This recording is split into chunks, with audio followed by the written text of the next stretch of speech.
Three,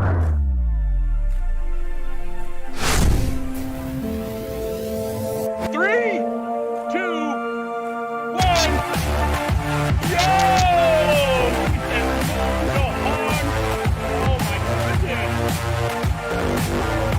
There we go, baby. There we go.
All right.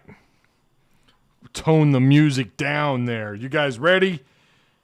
It's Wednesday. We're getting closer and closer to game day. We're almost there.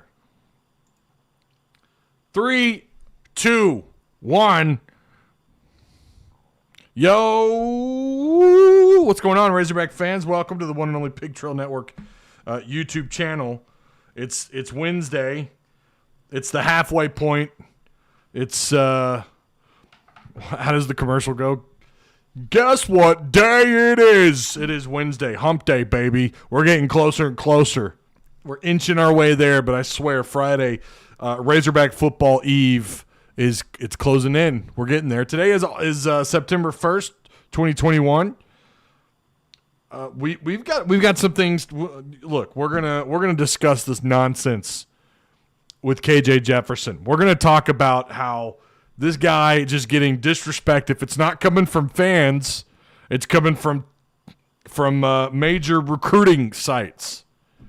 Who, I get they do more. They're into the analytics side of it.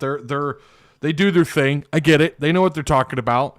But we've got someone who's just massively disrespecting KJ, and I'm not sure that it's entirely warranted. Actually, I know that it's not. All right, Super Chat is up and rolling. Do me a favor, if you guys would, either now or at the end. Well, first, make sure you hit the like button. We need likes. We need to get the likes.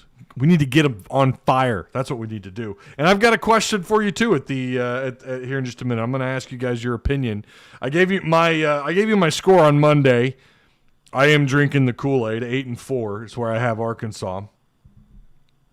I didn't get your predictions on Monday, so I want to know where you guys are at on predictions and what you think could happen for Arkansas this year.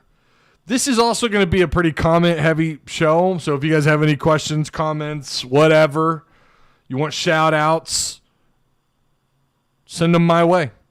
Whether it's DMs, I know some of you don't like typing in YouTube, or a lot of you don't have YouTube accounts, so you're watching this through some third-party website, like you do when you open up Twitter and you click the YouTube link, and I can't see you, but do me a favor if you have anything you want to say. Again, you could DM me on Twitter, Facebook, or you can comment here, and I'll answer those questions to the best of my ability. We got some basketball talk too. I know we're getting pumped for football, but I saw something today that came out that was really interesting. So yeah, again, do me a favor: like, comment, share. Get those shares out. Copy and paste the link, text it to some buddies, throw it in their DMs, and send them to me. Send them right here to the PTN, to the live show. Again, Monday, Wednesdays, and Fridays, 11 a.m. to 12. and excited about the direction. It's just been great. A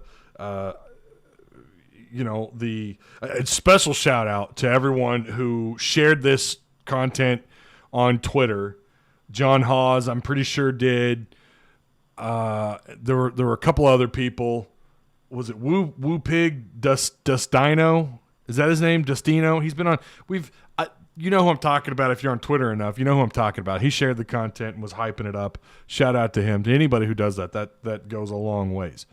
Yeah. And check out the links if you want to join Patreon. We're going to do a quick Patreon brow. All you guys for the month of July. I will get, like I said, I'll get that updated Patreon list probably on, I'm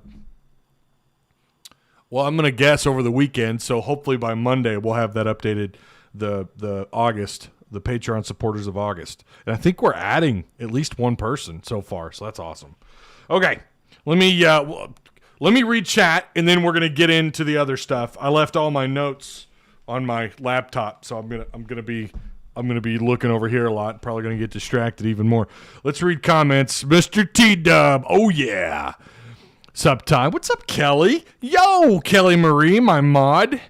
Alex H. Ty, I skipped work on Monday for your show. They forced me here today. I'm in the office writing the schedule for next week. I always tell you guys, don't get in trouble on my account.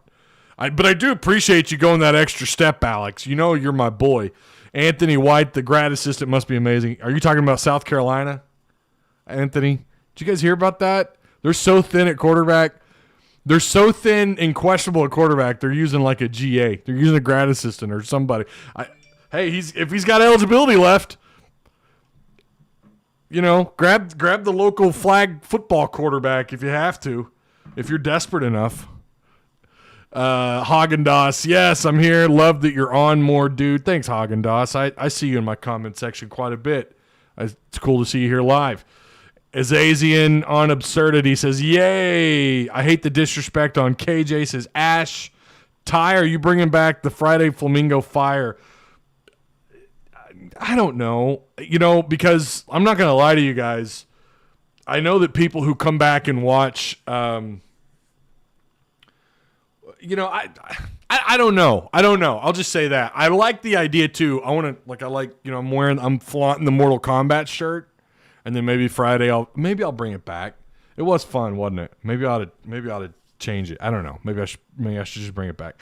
Azazian also says, I feel like KJ is going to make it rain on Friday afternoon. Friday? I hope he's not visiting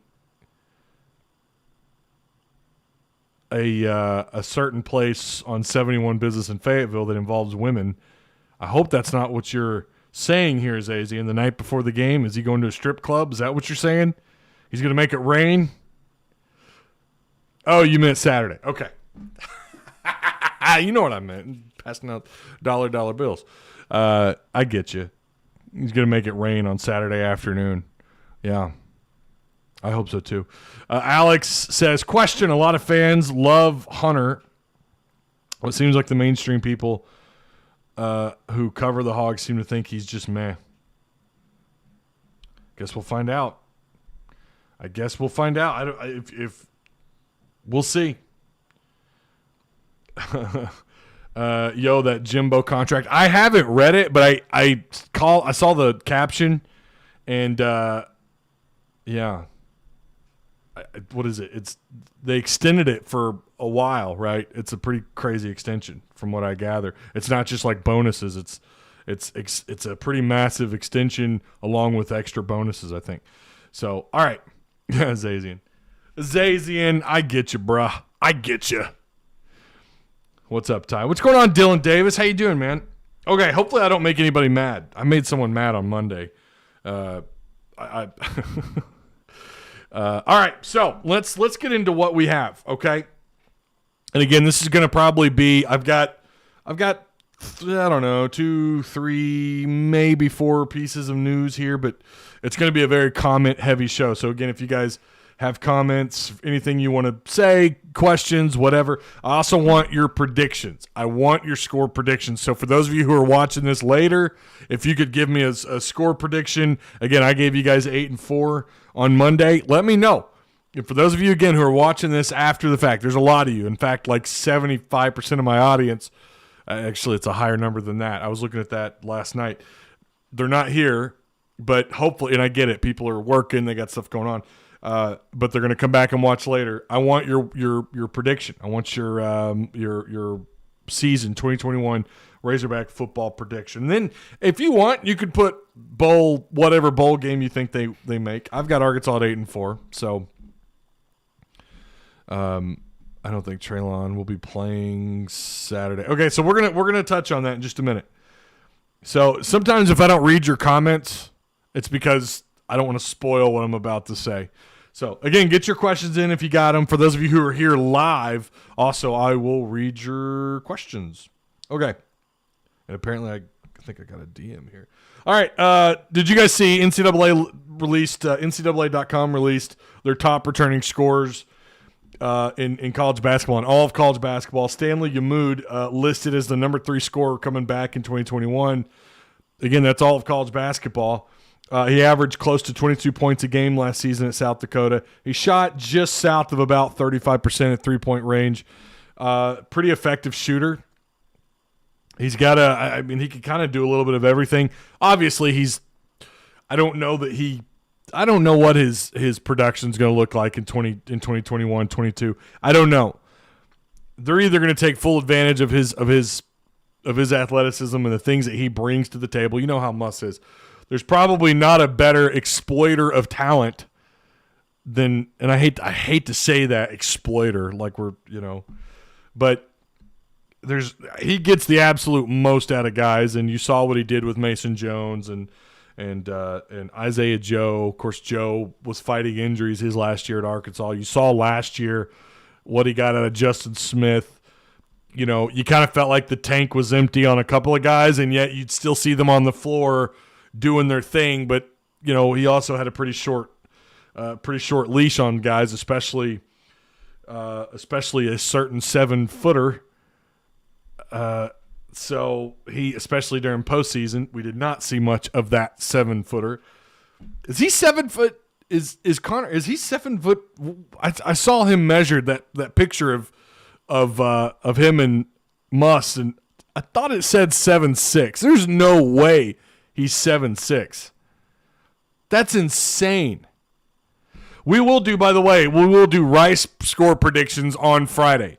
So I'm going to do that every Friday. I'll give you my Friday game, score prediction for the following day. So anyway, Stanley Yamud, again, 22 points a game last year. He's statistically, according to NCAA, one of the top scorers. We know at South Dakota he played quite a bit. So this isn't a guy who shot really well on the floor but only saw like 10 minutes. We know he had heavy production at South Dakota. Kelly says 7-5 on the season. And I need to be clear. I picked Arkansas 8-4. What I usually do, I did this on a podcast that I was on this time last year, and I did it here. I think I gave you guys like a high and a low for the season, and like a ceiling and basement. Right? I think the basement, it very well could be that last year just made good teams bad outside of Alabama, right? Outside of Alabama. Like maybe Alabama was the only team that was able to make something out of 2020 because of COVID, because of the interruptions, because of the lack of spring camp and all the interruptions they had to deal with throughout the offseason. And maybe it made everyone else bad, and Sam Pittman and that staff just did a really good job of making sure they put out a legitimate product on the field. Maybe that's what happened last year, and really what we saw isn't that huge difference. Again, if you go back and you watch 2018, 2019, a huge difference in just the overall, I don't know, they just were better. They were in sync. They didn't seem out of order. They didn't seem dazed and confused on the field like they did the previous 2 years under Chad Morris. So maybe maybe COVID kind of disguised some of that, and maybe the hype that we're seeing and that progress that we saw from 2019 to 2020 isn't what we think it is. And that could be the case. So therefore, maybe their basement is 4 to 5 wins. Maybe now all these other programs are up and running. The engines are gassed up, and Arkansas, it turns out, was way worse in terms of overall talent. We overestimated the talent. I don't think so. And that's why I picked them so high, because I think what we saw from 2018, 2019, and I'll even dare say 2017, despite the fact that team was better than the following 2 years, that team a year ago would whoop the hell out of the previous 3 years. They would. That team they were better, and the offense was incomplete. They wore down as the season went on. You look at Mizzou's a good example of that. Mizzou, kind of similar. Their defense started off pretty good, and then as the season wore on, they actually finished a lot lower than you would think, and on a sheet of paper when you look at the stats. But maybe that's what happened, and we know that's what happened. The year wore on, and then you had the LSU. Oh Lord, the miscues from typical miscues from SEC officials. You had the Catalan situation. You had COVID literally wiped out like 70% of your defensive line. I think they had five guys they could rotate there, which is still not bad. I mean, when all things considered, when you talk about depth there. But so I want to make it clear that it wouldn't shock me at all if this team came out and you know what? Last year, we thought we saw something that wasn't there. We thought we saw something and they were further behind than we thought. That is absolutely what could happen. We saw that in 2017. I remember the predictions going into 2017. Hell, I remember the predictions going into the Chad Morris era, going into year 1 and year 2. Year 2, the expectations were way lower, and yet he still somehow underperformed. But that could be the case. And so, therefore, their basement really could be not as great as we think. And I know I'm going to get the I told you so's on that Monday video, or I'm going to get, again, that's part of it when you're out here, when you're out in these streets, when you're public, I'm going to get someone when I'm pumping gas in my car and I've got my kids in the back of the car, I'm going to have someone come up, "You're wrong, Ty. You're wrong." That could happen, and I fully accept and acknowledge that. But they could, and I think, again, the product that we got on the field was so much better last year. It was just so much – the improvement was vast. It looked like a legitimate Power 5 football program that belonged. And again, they could win. Last year, they were in 6 games. They very well could have won 6 games. They were in position to win 6 games. I go back to that Georgia, and again, I know I harp on the Georgia game, but I'm telling you, that game alone, to me, it was like, this is good. Like, this is an actual football product. This is something I would absolutely put on my shelf to be proud of in terms of just the improvement, right? It's not like you're putting a broken product on the shelf that as soon as you buy it, the damn thing, you can't take it back because it's a piece of shit and it's just going to fall apart as soon as you take it out of the box. This was a better product in 2020. So I think the improvement's there, and I think they take an even bigger leap in 2021. Zazian says 7'3". If you go back and look, it had him, when he's standing next to Muss, the measurement, it had him at 7'6". I swear to God that's what it said. Good to see my boy Ty. What's up, Hogwood? I think KJ throws 200 runs for 2. Oh, are you talking about Rice? Yeah, it could be the case. The thing that said Connor was 7'6" also said Muss was 5'8". Muss is not 5'8". Oh, okay. All right. Well, I didn't see that. I wasn't really focused on his height. I was focused on Connor's. Anthony White says 4 to 5 wins is more than Chad ever thought of. I don't know. I think the coaching is better. Should have won Auburn. Well, on paper they may not have won, but we know who won on the field, and it was not Auburn. And Auburn fans will tell you that. All right. Also moving on. How about former Razorback? Yeah, we still have to say he's a former Razorback. Jerry Jacobs, you remember him? Defensive back. I know you remember him. He made the 52-man roster for the Detroit Lions. Not bad. Not bad at all. Collins is looking good. I think Hunter Henry I think Hunter Henry is still injured. I don't know what his case is. Are you guys doing fantasy football this year? If so, do you feel good about your fantasy team? And make sure you write like FF, yes, I feel good or something. Sometimes I know there's a delay. Like by the time you guys hear what I'm saying, there's a little bit of a delay. But I feel pretty good. Got McCaffrey. I had the first pick. I got who did I end up with? I have Aaron Rodgers, quarterback, McCaffrey, running back, Waller, tight end, who balled out with Oakland last year. How about him, dude? You got to root for Waller. Excited. Wingate says, Owls -20. All right. So you think Pittman has Arkansas as a playoff contender by year 4, Spawn Quest Gaming?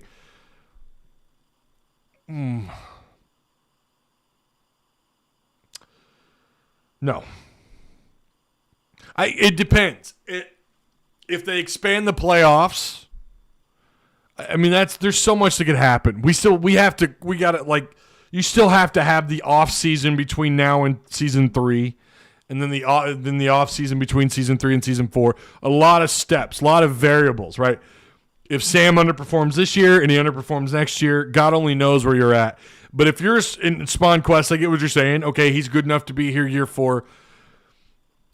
Unless they've expanded the playoffs to like 16 teams, even then, maybe. If they expand it, but I don't think they do. The talk is 12, I think, is what I've heard. I've heard 8 and 12. I just don't see it. I don't know. We just don't know. So many variables. You got to remember, like is Odom still going to be here? And if Odom leaves, which could happen after this year, especially if you see a huge improvement on defense, what are the odds that he takes off? Pretty high, I think. I think someone comes along, and I think he wants a head coaching job. JJ's a line. Good for him. Yeah, that's pretty cool. And he even went back and said that he shouldn't have done what he did. So good on him. Dak Prescott. Who picked up Dak? Felipe made the Falcon. He did. I actually had that next on my list. Kelly, always keeping me on my toes. You are correct. He did. And he's look, man, I think he's done enough, right? He's done enough. It's good to see guys like that, should have been drafted. Oh, that water tastes like booty. Who picked up Dak? I don't think that's a horrible pickup. Wingate says it was 7'6". I'm telling you it was. It said 7'6". I was like, no, that's got to be wrong. That can't be right. There's no way that's correct. All right, let's get into the injured players really quick. Ridgeway, I don't think we're going to see Ridgeway on Saturday. The Razorbacks have a number of returners at that position. Sam Pittman mentioned Isaiah Nichols, Torrin Carter, possibly Eric Gregory. Carter, if I remember right, and I think Sam actually touched on this, Carter was too deep and, in fact, a starter during spring camp. Gregory, we'll see what we get out of Gregory this year. I have high hopes. You still got, I'm pretty sure these guys had green jerseys on. The most recent green jerseys, Catalon, Hamilton Jordan, who's a part of your 2-3 deep linebacker core. Zymos, who I believe they still have at safety, but I've seen him listed at linebacker. I need to pull up that depth chart they released. Slusher, okay, that's interesting because you're talking about a guy that's looked at playing possibly every position in the secondary. You've got 14 different safety positions in this defense. At any given time, you can have 3 positioned safeties on the field between your strong. Well, they call it a jack safety, right? Your nickel, and then you have your nickel, your guy that kind of covers the inside slot, who typically needs to be quick, agile, and that's Greg Brooks right now. And Slusher, I think, was backing him up. It's either him or Gordon, the Penn State transfer. I think it's Gordon, actually, now that I think about it. But Slusher, who's been a little dinged up, I guess it's light contact or no contact. That's someone you need to keep an eye on. That's a guy that I feel pretty comfortable when him and both Catalon and Monteric Brown are on the field all at the same time. I thought I had heard Bishop was a little dinged up in practice, but I don't think he's in a green jersey. That's just someone texting me, hey, I heard. I don't know if that's the case. Remember Bishop, who took over the second corner spot. And I like that Sam Pittman touched on that about Bishop, about his improvement. I remember this.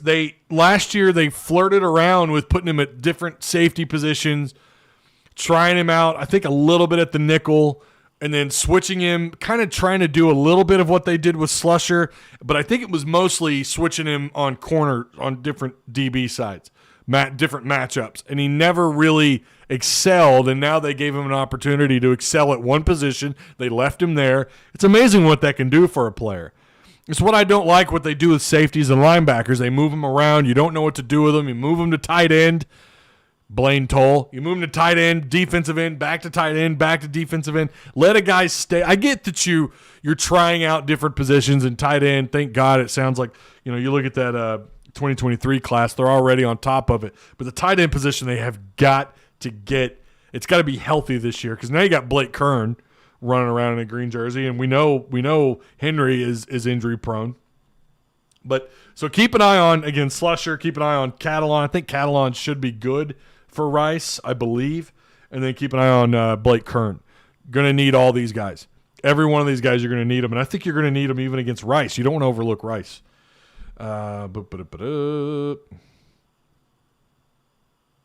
My fantasy football team is called Inspector.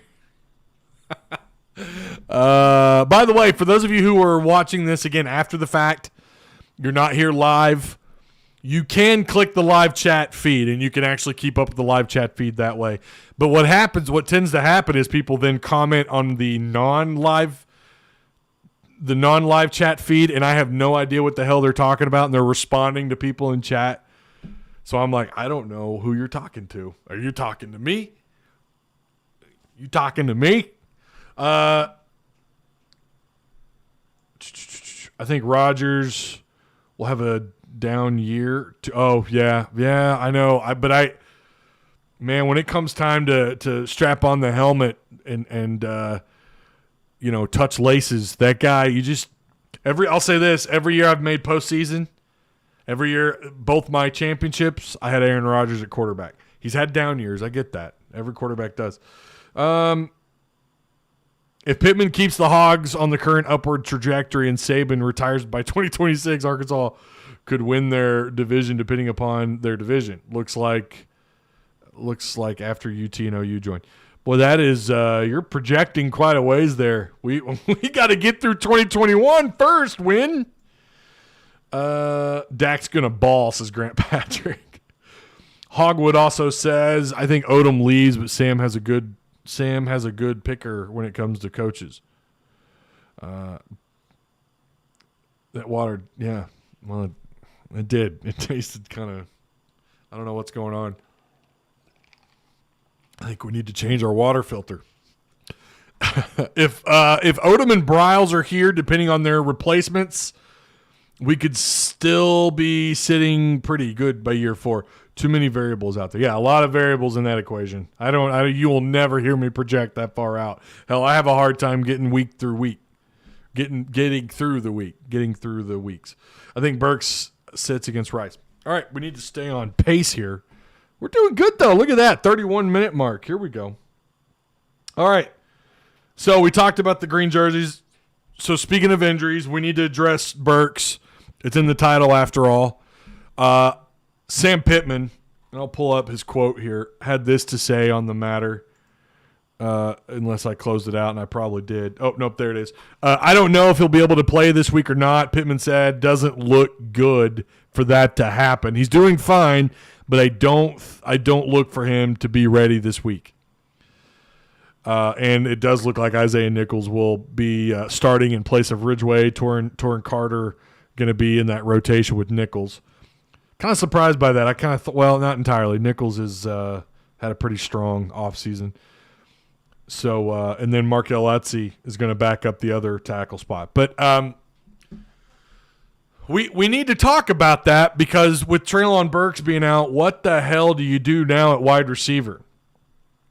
Now, like I said on Monday, your depth at receiver, the quality depth of all of your positions you've got to feel the best. For me, it's the secondary. I love what's going on with the secondary. I just love the direction. I love the recruiting. I love that we're seeing Devin Bush make the 2 and 3 deep. You know, he's worked his way up. This guy was in the transfer portal not long ago. Then you flip over to the receivers. Devion Warren's back. Obviously, Burks is big time. We know Knox, I think, has a high ceiling.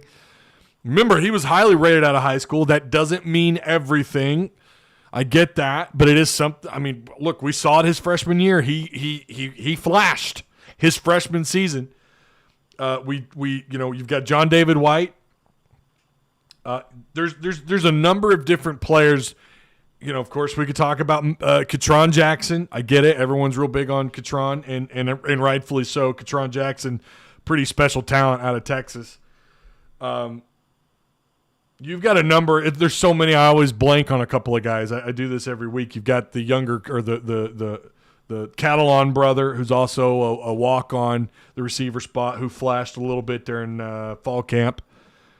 So the question is at the receiver spot, just who in the hell is going to fill in for Burks against Rice? Remember, Rice is going to change, and we're going to break down Rice as much as we can on Friday. That's where all the breakdown and the talk about what's going on with Rice and what to prepare for, my score prediction, everything we're going to have. And we should have a more accurate depth chart on Friday. Sam said that the one they put out Monday was just to help the media out, but they're going to put out a second depth. I don't know the point of that. We're going to get another depth chart, so we'll go over that on Friday. I guess he's going to release it Friday morning. If not, we'll just have to go off the one that we have. So, yeah, you look at what's going on at the receiver spot, you feel good. How can you not feel good about what the hell's going on at wide receiver right now? Even you could put star power aside, even though I think star power is as strong as it was during the Petrino era, right? We have a lot of hopes. The thing is, there's only one guy returning, maybe 2 if you count Knox because of his freshman campaign. There's only 2 guys returning. You don't have Woods back. Devion Warren, we still don't know how 100% he's going to be. Is he his old self? If you talk to Sam early on, he would say that, you know, he's looking good and so on and so forth. But I don't know that we have the whole story there with Devion Warren or not. I think he's good to go, but are we going to get 2020 pre-injury Devion Warren, or are we going to get something a little bit different post-injury Devion Warren? Does Knox step up? Boy, you talk about an opportunity to step up. Here it is. How about John David White, who had a strong spring camp? I was really impressed with his ability to get open. You talk about someone who's making the most of his opportunity. It's John David White. Now, he's kind of disappeared a little bit through fall camp, but has had moments, as I understand it.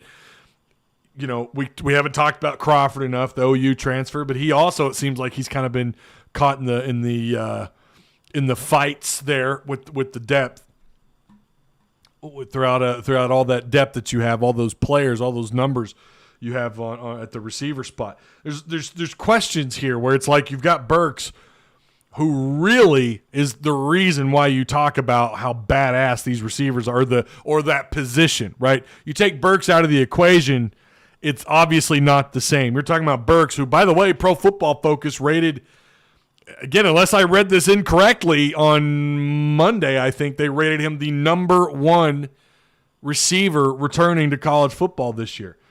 Now, I'm surprised by that. I figured it would be one of the Ohio State kids, the Georgia. You've got all these highly touted receivers at these other places, projected top 20, top 15. I was a little surprised to see Pro Football Focus have him as returning number 1 guy, although I fully expected him to be in the top 5. But you take him out of the equation, your receiver depth is just completely different. Yeah, the quality's better, right? But a lot of it's unproven. Again, outside of Devion Warren and Knox. Where was Knox last year? Why wasn't he being targeted more? Where was he during, the end of fall camp last year? Where is he this year? We're not hearing a whole hell of a lot. Yeah, he's talking to the media, but you're not really hearing a lot of buzz around Knox. There's a lot of questions at the receiver spot in terms of just what you have that's proven not on through camp, but through just game experience. You don't have a lot of it back, again, outside of Devion Warren and Trey Knox. And you have guys that have been here for a while but have kind of, disappeared throughout their careers as well as a receiver at Arkansas, and some of them walk-ons and so on and so forth. I think there's a lot of questions about what you do when Treylon Burks isn't on the field, and how does that change the dynamics of the offense. We know last year a lot of this offense, it kind of had that Darren McFadden-esque feel to it, right? So much of the offense was really designed around what Burks was able to do against any given opponent. And in different positions, different scenarios, I get it. I'm not saying Treylon Burks is Darren McFadden by any stretch of the imagination, but just in terms of his importance to the offense, and at times, you needed to utilize Treylon Burks as much as humanly possible. Does this change? I mean, of course it changes the offense, but I guess the question really is, how big of an impact does this have on the Razorback offense, and does it impact Kendall Browse's ability to call a more sound game? Rice is pretty good on the defensive side of the ball. They're not bad. Offense, I think, they've got a 2-quarterback situation going on there, but you got to make the most of every opportunity. You need to get a big lead early, get the starters off the field. I'd love to see a 24-0 lead at half or something like that, 28-3 kind of lead going into half, third quarter, get a couple more quick scores, and then bring in Malik Hornsby. Let's see some backup offensive linemen. Let's get some grades out on these guys. Let's see if they pass the eye test. Let's see them. And I think Rice, they're a somewhat quality non-con opponent. I don't think, obviously, they're not a Texas. They're nowhere near a Texas. They're nowhere near you're supposed to play Notre Dame. They're nowhere near that category of opponent. But they are, I think, a legitimate week 1 test for the Razorbacks.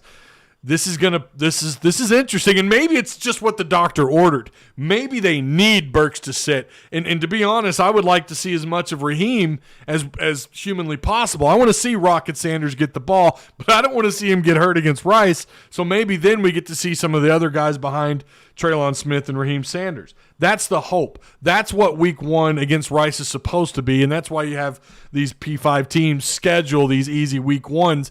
You don't get preseason football like you do in the NFL. Week 1 is your version of that against. It's supposed to be. I get you've got some great week 1 matchups, and you do every year. But a lot of teams like to utilize that first week to get a better idea of what they have, what their product is, and you do that against someone like Rice. So you get this perfect opportunity without Burks to see who could step up into that role. I'm telling you, if Katron Jackson.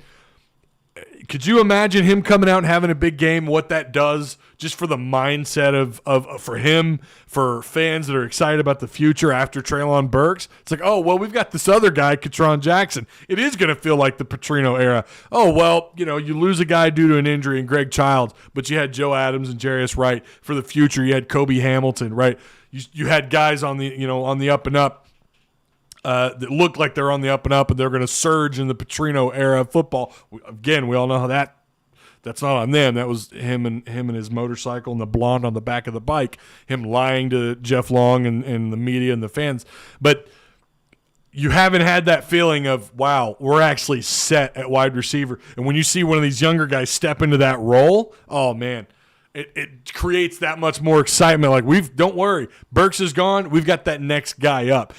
We thought we had 2 with Knox and Burks. I would love to see Knox step it up. Don't get me wrong. Would love to see that happen. He disappeared last year, and I don't know why. Let me read chat here really quick. I wish Vanover would eat more corn. would eat more cornbread. Well, he will be. Slusher will be in the 2 deep, Gramp. He will I bet he's in the 2 deep before the end of the season, but he was banged up. I think he's been dealing with some injuries. He's too talented of an athlete to not be in the 2 deep. He's just too talented. Slusher he could play any position. He will in the secondary. He will make the 2 deep. I think a lot of that's because of injuries. I don't want your Rice scores yet. Save those for Friday. Save your Rice Arkansas scores for Friday. I just want your record. What's your wins and losses? I forgot to do that on Monday. Doesn't sound like Burks will play. Hopefully back for Texas. Right, yeah, we talked about that. I wish I got timestamps on these comments because I don't know when you guys said this stuff. When you got to scroll down, I got to play catch up, and it's like I don't know when they said that. Rice is supposed to be a run team. Yeah, they play bully ball is what people call it, kind of like what Bielema wanted to do here. Wishful thinking on the 2026 projection. I get it. Crawford about to go off, says Grant Patrick. You got that transfer from OU. Yeah, Crawford is the transfer from OU. Devion carried the load with Burks out last year. He did, but again, what my caution is with Warren is how close is he to the Devion Warren that we remember pre-injury, right? Sometimes these guys come back, and a good example of that, slightly different injury, but still a guy that never, I really think it ruined his career. Greg Childs. I think it was against Vanderbilt. Suffered a pretty tough injury and was never the same. And Devion Warren, and look, Greg Childs had a similar, right? He came back next year, participated. People even talked about it. I remember reading, message boards and talking to friends and reading the paper. Oh, he's back. He's going to be the same old Greg Childs, and he never was. Maybe that's Devion Warren. Maybe it's not. If he bounces back and we get even 90% of what he was a year ago, then, yeah, I think he could fill the role really nicely. He's got an interesting skill set. He's fast. Remember, he was returning kicks. Let's keep him off that. I want to keep him healthy. Let's keep him off that. I want Crawford. People are mentioning Crawford. I'd love to see Crawford take that role as well. Prairie Grove water tastes like absolute butt cheeks.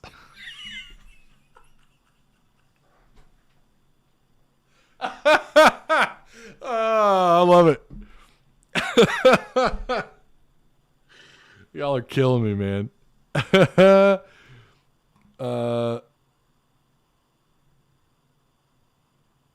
Yummy says in Discord, where are you at? That was 11:11. I was live at 11:11. Yummy, I don't know if you're in chat or not. I don't know who you are on YouTube. In Discord, you're Yummy Dustinator. Do we have any Dustins in chat? Chance Womack says 7-5 or 9-3. Is JD the next Burlsworth nominee on the roster? I like that. Will he get robbed like someone else did? He could be. John David, I love that kid's work ethic, and his ability to get open really impressed me in spring camp. As I understand it, pretty solid route runner. Doesn't have a ton of speed. But you know what? Arkansas's had plenty of receivers that, weren't full of speed that did just fine in whatever offense they played in. They've had plenty of those guys. I think John David could be someone that I hope he makes the most of whatever opportunities that he gets. Don't forget, we got quite a few people in here. Make sure you hit the like button for me, guys. If you haven't already, hit the subscribe button. Check out all the links. If you want to join Patreon, of course, shout out to Patreon supporters. Right there. Shout out to you guys. There's a few of you in chat. Kelly Marie. Timothy Whiseant. Is John in live chat? I don't know if he is or not. He was here on Monday, giving me all kinds of love. Giving me all kinds of love on the social medias. 6-6 Liberty Bowl or Texas Bowl. That's not a bad projection at all. John David is literally Drew Morgan 2.0. Could you imagine that kind of production on the field? Could you imagine that kind of production on the field if he got close to that? I mean, I get why he didn't work out in the NFL. I get it. But, my gosh, he was a good receiver in college. Just solid. Number 4, Jarius Wright. Oh, okay. I see what you're saying, William. 4 days until kickoff. Yep, Jarius Wright. What did their coach say? We live mental intimidation around here. Oh, okay. Let's get them until let's pound them with rocket until they cry daddy. Haven't seen Hawes call you sugar yet. So I think he's not here. He's probably working. Yeah, he likes to call me Sugar. Sugar. Is it me, or does Knox have trouble getting early separation from his defenders? You know, again, if you go back to his freshman year, something that stood out to me then, and it should be pretty obvious when you're as tall as he is, dude was legit on 50-50 balls. Yeah, and I get it. 6'5", you ought to be able to jump up, but that's not always been the case. Arkansas has had several guys that were 6'4", 6'5", 6'6", who struggled with jump balls, and his timing, his adjustment to the ball while in air, he had it. I don't know what his issue is. I think part of it was he just maybe that is what it is, separation, not finding a way to get open. I don't know. Dragon Slayer 1273, what it do? What's going on, man? Azazian JDW is certainly built like a diesel. Dude is ripped. He is pretty. He's kind of looks thicker than he. You look at him real quick just on like the TV screen. He doesn't look like much, but in person, Jay Diesel is a name we'll be saying next week. Could be. All right, the last thing we'll talk about, and again, this just.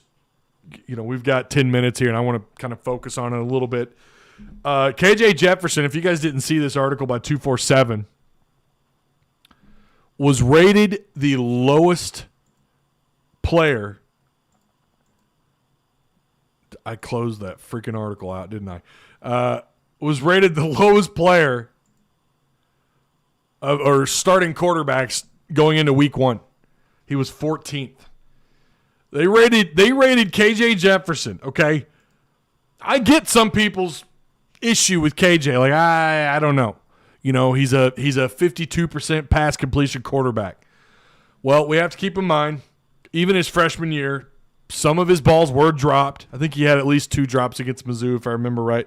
That has an impact, right? That's gonna hurt you a little bit in the pass completion percentage ratings. You got to be able to catch those balls. But he's got to throw a more accurate ball, and that's something that I've kind of harped on myself here about his accuracy. And it's not that he's super inaccurate. It's just that he tends to overthrow targets. Now, Malik Hornsby does the same thing. Malik did the exact same thing in spring ball. I think KJ has tightened up his spiral. I think he's got you could tell he's worked on his throwing mechanics a little bit. He's not afraid to step up into the pocket and make the throw. There's a lot of things that make a quarterback. It's more than just arm mechanics or how fast you are or even just your even just IQ. Like how much understanding you really have on the offense, but that is a big deal. It's pocket awareness. It's having the balls to step up into the pocket. We saw it against Mizzou. As a matter of fact, he got popped as he let the ball go on at least 1 or 2 plays. He's not afraid to step up and throw the ball when the pocket collapses. He's not afraid to run out of the pocket and make things happen with his legs. And he could take up yards quick too. Maybe not like Malik. Malik takes up 15 yards pretty quickly. Hornsby does. KJ can take up 7, 8, 9, 10 yards pretty quick and can even take off and move if given the opportunity. He's going to present a problem with that RPO in the veer and shoot. He's going to present a big problem. But putting him at 14th, hang on, let me find that stupid article that I, for whatever reason, closed out.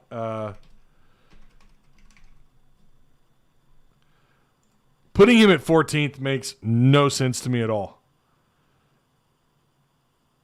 Well, I wanted to read off that list. Hang on.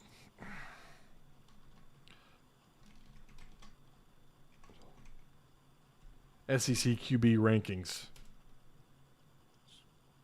2021. Well, good grief, man. Why is 247's articles, where are they? I don't understand. Why isn't that?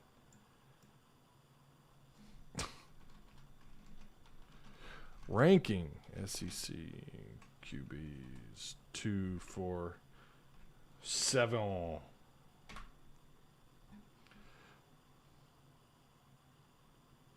Okay. I don't know what the deal is. I'm not getting the article now. What a crock of crap. Anyways, I was going to go over the list for you, but they don't have, what I found surprising was that they have JT Daniels at number 1, which it's not shocking given that JT had a great end of the season, but putting him over Corral was interesting. I really did not see that happening.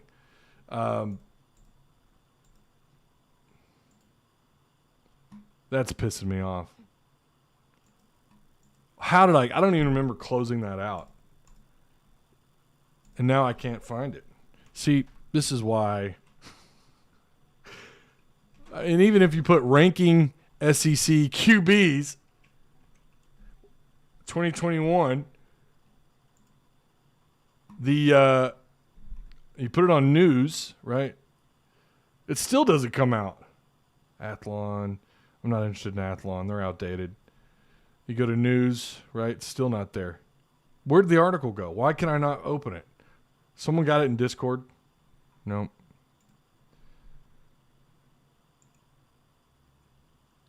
Having to do this. There we go. Good Lord. It was page 2. Towards the bottom. Why would they do that? Okay. KJ at 14th. All right. They have him behind Ken Seals at Vanderbilt. That's bullshit. I'm sorry. Luke Doty at South Carolina. We know what's going on, and he's not even playing week 1. Will Rogers at Mississippi State at 11. Joe Milton at 10th, he's a transfer, is he not? Kentucky's quarterback, Will Levi. Connor Bazelak at Missouri at 8th.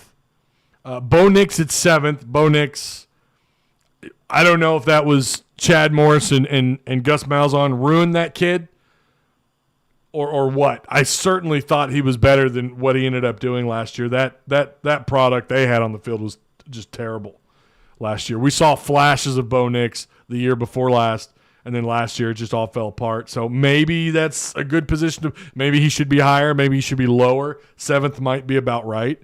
Haynes King at A&M at 6th. Emory Jones at 5th.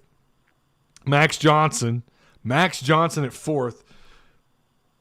It is taking over a pretty good offense. I mean, LSU did get things rolling last year on offense. Their defense struggled. Bryce Young at Alabama at 3, Matt Corral at 2, and JT Daniels at number 1. JT, who I think really had his best moments against kind of weaker opponents. But look, JT might be the guy this year. But I'm happy they don't have Corral at 1. I was happy to see him not at 1. But you guys know where I stand on KJ. I think KJ is certainly better than dead last. I don't know where you put these other quarterbacks. I have no idea. I mean, I've looked at Arkansas' schedule. I've done the homework and the research based on the information that we had at the time pre-fall camp, kind of there towards the middle of summer when I was doing a lot of my, when those magazines are available and whatever research you could find online, what videos you can get your hands on. And certainly there are guys that are really talented. Sometimes they're just in a bad offense. I think Bo Nix was an example of that last year. Maybe Bo Nix should be higher. Maybe he should be way lower. I think we're going to find out a lot more about Nix this year.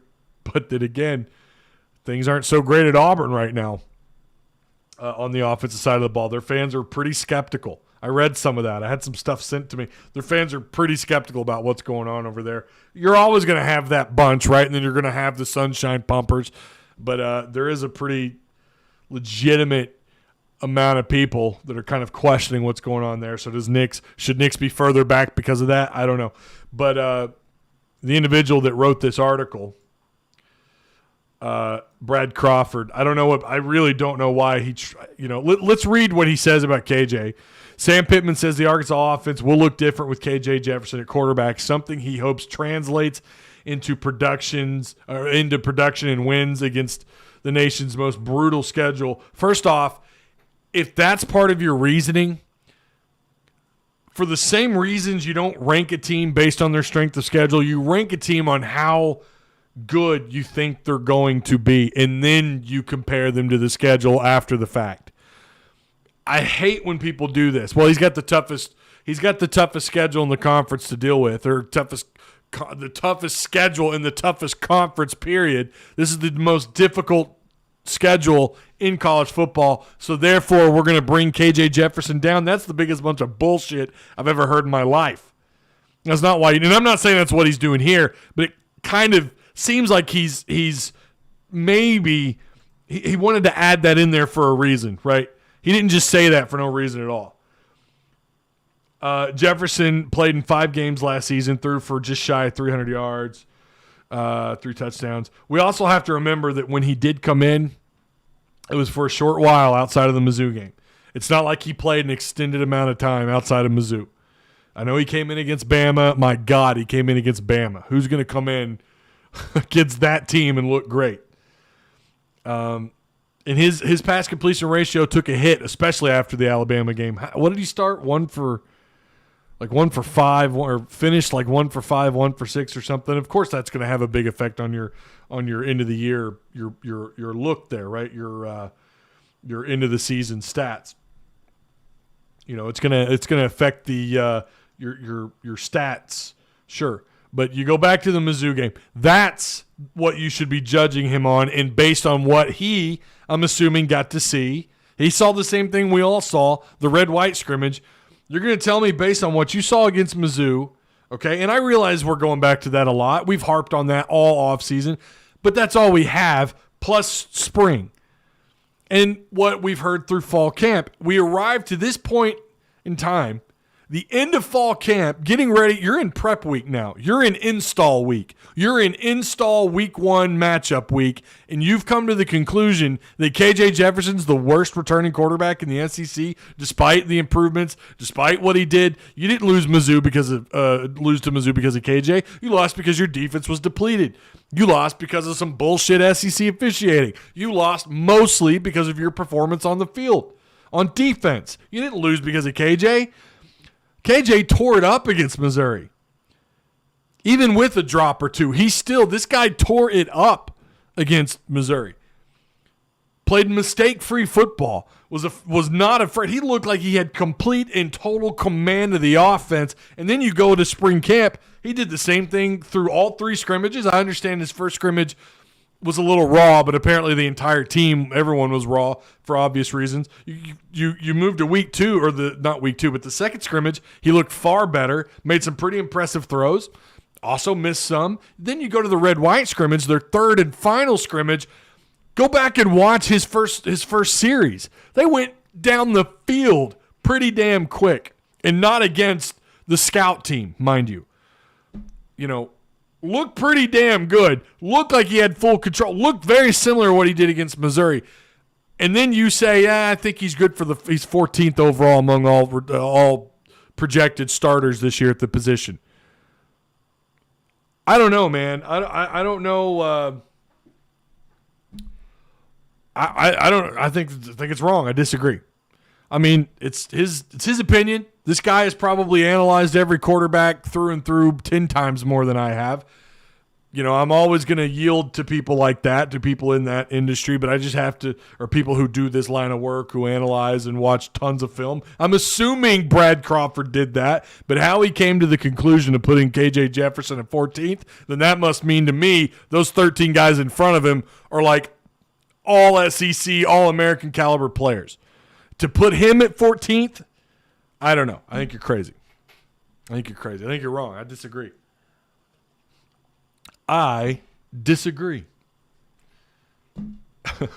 You can do that. I don't know what you guys think. Again, if you're watching this after the fact, after we're live, are we over an hour? I bet we are. And that's fine if we are. Yeah, we're a little bit over. That's fine. But yeah, I don't know. I just don't think there's 13 better quarterbacks. Now, again, he could fall flat on his face. I get that. This could be, you know, what we saw against Missouri, what we saw in spring, and the improvement that we believe that we've seen with him. I think it's there. Could be all for nothing. He could end up losing the job to Malik Hornsby. That is not out of the picture, and I get it. And at that point, like I always do, I'll own up. I was wrong. I thought KJ was better than that. And that, to me, still doesn't mean he's 14th. That still doesn't justify that he's 14th. It could be that Malik Hornsby's skill set is better preferred for this offense compared to that of KJ because of how quickly this guy moves with his feet. He's got to tighten up his passing game, I think. I think he's still a little raw in that department, but I just think that I don't see 13 better quarterbacks. Again, he could still lose his starting job. That is absolutely, I think, on the table. But mostly not because of how bad KJ is, but mostly because of Malik Hornsby's unique skill set. I don't know that there's very many quarterbacks that have his skill set in this conference. That's an interesting conversation at a later point in time if that happens.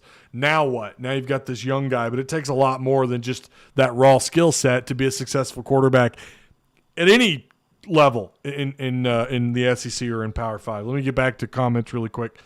KJ's been thrown against what I believe will be a top 5 secondary all offseason. He'll be prepared. And like I've said too, the secondary I think has improved. Now, whether or not we see that happen on the field, does it translate everything that we've seen through spring and fall, what we've read, what we've seen through videos, what we saw in person during the spring? Does that necessarily mean that it translates onto the field during the season? No. But I would argue this is probably the best that secondary's looked in a long time. You know, the depth at defensive line you feel better about. So I'd say KJ's probably somewhere around 6 to 8. Oh, okay. Yeah, sorry. For some reason in my mind I was thinking, okay.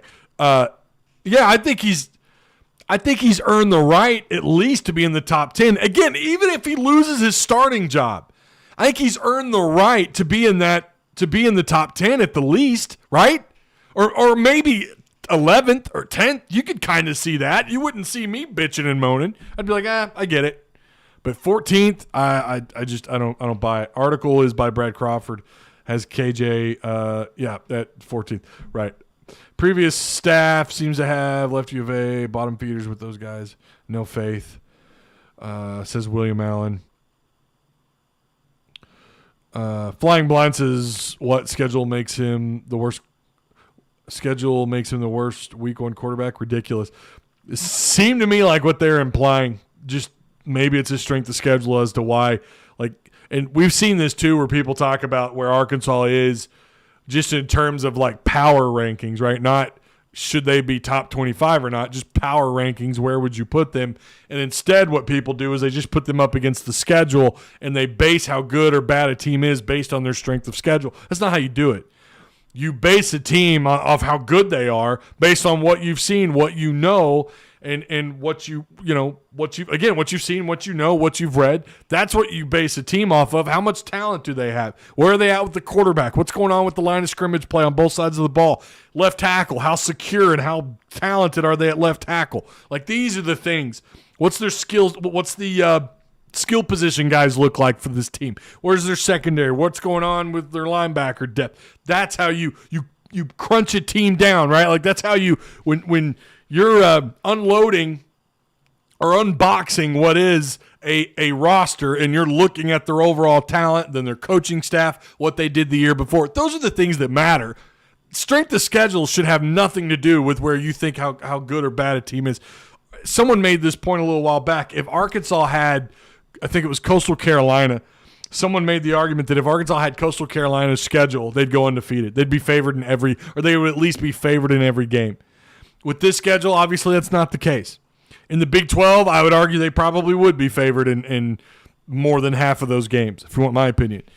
So that's where you stack a team up, and that's why people want to stay in the SEC.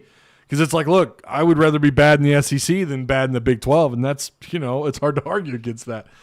All right, we're going to close this thing out. We went about 7 minutes over, but you know what? I don't belong to any network. So it's okay if we go a little over. They also can't use that 2019 LSU game that KJ started against him. He was young and not ready. I agree with that 110%. I didn't read the rest of that article, but or rest of what he said. To be fair, let's do that. So he talked about his numbers. Jefferson had settled into a leadership role with the Razorbacks and with offensive coordinator Kendall Briles calling the plays.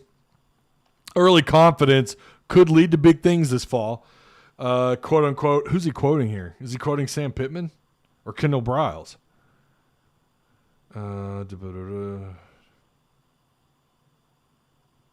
He mentions Kendall Browse calling the plays. I don't know who's quoting here, but he says whenever KJ had some opportunities to play, and then when he had scrimmages in the spring, he was very accurate. Okay, there it is. I didn't see it. Bryles said earlier against August, when we were in practices, he wasn't as accurate. He's really worked on this. Over the summer with Jamil Walker and our strength program, getting him stronger and physically more capable. I really like where he's at from a practice standpoint with his accuracy, with our offense and what we do. I'd like for him to be over 65%. If we're doing that, we're hitting pretty good. And I don't know if he is a 65% pass completer or not. I don't know if he could do that. Maybe he is, maybe he's not. Obviously, we're talking about over the stretch of the season, not in any one game. He might go out against Rice if they blow him out 28-0 in the first half, but he only threw the ball 15 times and he goes something like 12 of 15. Obviously, he's not going to be able to do that all year. So looking back on the season, assuming he's the guy from week 1 all the way to the to week 13, whatever the case may be at that point in time, that's when you look back and you go, okay, where's he at pass completion wise? Or where's he at pass completion wise for these handful of games? Can he stay on that path? I don't know if he is or not. I think he's just someone who could have pretty strong command over the offense. We know he's got a strong arm. We know he's got the legs. He can take off and run. He's not Malik Hornsby fast, but he can take up a lot of yardage pretty quick. His skill set fits this offense like a glove, and it could be really exciting to see. I want to see how fast we step on Rice's neck Saturday. Me and you both. Got to get out in front pretty quick. Ty, if you were running Kendall Brow's offense, if you were running Kendall Brow's offense, you should be top 10. That veer and shoot can be lethal, especially when you're all up tempo and everything's working like it should be. You're effective on the ground. Then quarterbacks should be able to take advantage of that, especially everything you do is out of shotgun. You have this offensive line. You should have more time to throw the ball this year.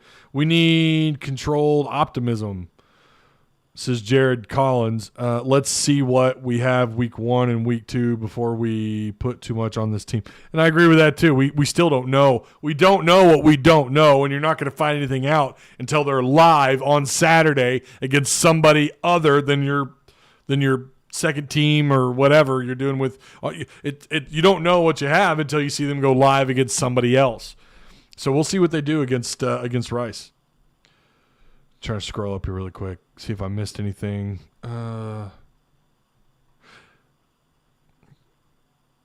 Controlled.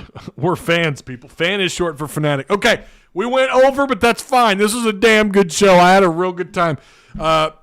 Getting things put together for Friday. I don't know if we're going to have – I know you guys have enjoyed that intro, but it may be going bye-bye. I've got to – we might have – well, we do. We have our very first sponsor on the show, and I'm going to make that announcement on Friday. I'm really excited about it.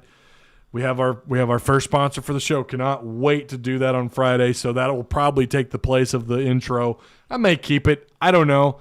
But, really excited about that. Again, if you guys haven't already, make sure you like the video. Slap that like button around for me. Slap it around. Just slap it around. Do what you got to do. Subscribe if you haven't already. Check out all the links provided for you down below in the description box. If you want to join the Patreon, you should do it. Minimum of $4 a month. It helps keep the lights on in this place. Helps me to continue doing what I'm doing. Remember, it's a minimum of $4 a month. If you don't want to do that, there is a PayPal account or a PayPal link. If you just want to throw a tip in the tip jar, you can do that. But I do appreciate you guys. That had only played one game. How high would you rank them? Let me see. I don't know why people care about what a guy ranks any of our players. The season hasn't started, and KJ literally has one game to base opinions off of. If you looked at a quarterback from another team that has only had one game, how high would you rank them? Well, let me remind you that there are other players on that list. How many games have they all played? And the reason why we talk about it is because that's the very thing that I do here. Is it not? I mean, we analyze, we talk, and we discuss about what the media around college football, what they have to say about the Razorbacks. That's why, Brooks. I do appreciate your comment, though. He says, I love the channel and smash that like button. I get what you're saying, Brooks. I get what you're saying. I do. But that's what we do here. If you mention the Hogs and you're going to rank, we're going to talk about it. Knox better wear gloves. I'm gonna slap it. You're going to slack the like button? I appreciate that, man. But, yeah. One guy ranks any of our players. Listen, I mean, that's why not discuss it? I think it makes for a good, fun discussion. Knox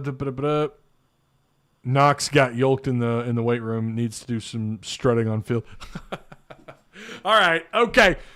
I do appreciate you. Again, thanks for the comments, Patreon supporters. You guys know who you are, and I'm going to flash that screen up again. Woo Pig, I will see you on Friday. I'll give you my score prediction. Obviously, I like Arkansas to win this game, but I'll give you my score prediction. We'll break down Rice a little bit, and we'll introduce you to the very first sponsor of the PTN. I'm really so excited about that. Again, if you guys want to reach out to some local business owners in your area, and they want to appeal to Hog fans, they want to appeal to their local populace, look no further than right here on the Pig Trail Network YouTube channel. So, yeah. All right. We'll see you guys on Friday. Looking forward to it. Oh, we're so close. So close. I can't wait. So much beer and barbecue this weekend. So much football. Woo Pig. I'll see you guys on Monday or Friday. See you on Friday. I'm getting ahead of myself. See you on Friday.